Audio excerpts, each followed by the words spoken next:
दोस्तों यूँ तो हर देश की अपनी अलग खूबियाँ और खामियाँ होती हैं और हर देश अलग अलग कारणों की वजह से जाना जाता है।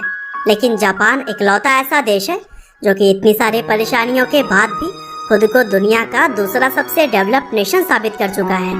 क्योंकि दोस्तों जापान वैसे तो हमारे भारत के राज्य राजस्थान जितना ही बड़ा है, यानी कि अगर इसके टोटल एरिया की बात करें तो यह 3,77,975 किलोमीटर स्क्वायर की एरिया में फैला हुआ है और इसकी आबादी भी कुछ खास ज्यादा नहीं है।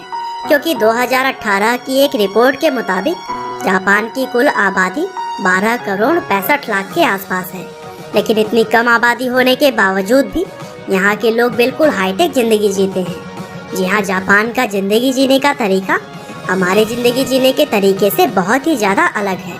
अगर बाकी सारी चीजें किनारे करके बात की जाए जापान की समझदारी की, तो इसका अंदाजा आप इसी बात से लगा लीजिए कि जहाँ पूरी दुनिया आज महामारी के चलते अपने अपने घरों में रहने को मजबूर है, वहीं जापान में स्थिति बिल्कुल ही सामान्य है। और इसी वजह से जापान कोरोना वायरस से संक्रमित देशों की लिस्ट में 40वें स्थान के आसपास आता है।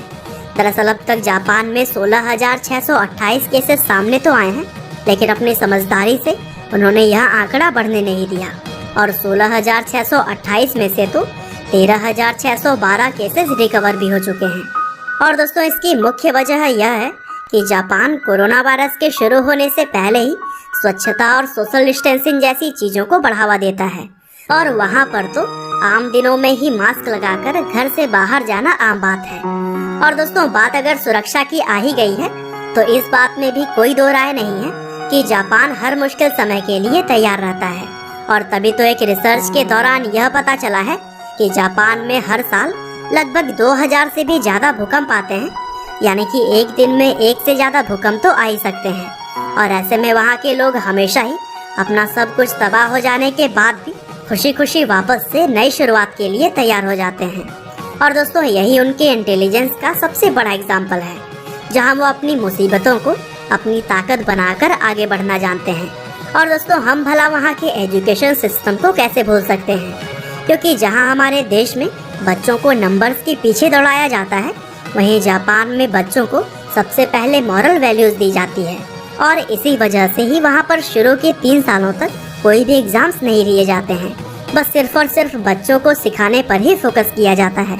और दोस्तों जहाँ बाकी देशों में बच्चे स्कूल में जाकर गंदगी फैलाते हैं, वहीं जापान के बच्चे स्कूल की गंदगी को साफ करते हैं। जी हाँ, जापान के स्कूलों में कोई भी सफाई कर्मचारी नहीं रखा जाता है। वहाँ का सारा साफ सफाई का काम बच्चे और टीचर्स मिलकर करते हैं, क्योंकि जापान के लोगों का यह मानना है कि अगर वहाँ के बच्चे सेल्फ डिपेंडेंट बनेंगे तो फिर किसी भी चीज को करने से नहीं घबराएंगे। और दोस्तों सिर्फ स्कूल में ही नहीं बल्कि और बाकी जगहों पर भी आपको कोई भी गंदगी या फिर कूड़ा कबाड़ा देखने को नहीं मिलेगा, जिसकी सबसे बड़ी वजह यह है कि जापान के लोग वाकई में अपने स्कूल में सिखाई गई चीजों को अपनी जिंदगी में फॉलो करते हैं और कहीं पर भी गंदगी नहीं फैलाते, फिर चाहे वह लाखों की भीड़ से चलने वाली सड़कें हो या फिर सुनसान गलियां। और दोस्तों जापान में पोल्यूशन कम होने का एक और बड़ा कारण यह है कि वहाँ के लोग अपनी झूठी शान और शौकत दिखाने के लिए महंगी महंगी गाड़ियों का इस्तेमाल नहीं करते, बल्कि वो लोग बड़ी सादगी के साथ साइकिल पर सफर करने के लिए निकल जाया करते हैं, जिससे ना तो वहाँ पर पोल्यूशन बढ़ता है और वहाँ के लोग हमेशा फिट भी रहते हैं।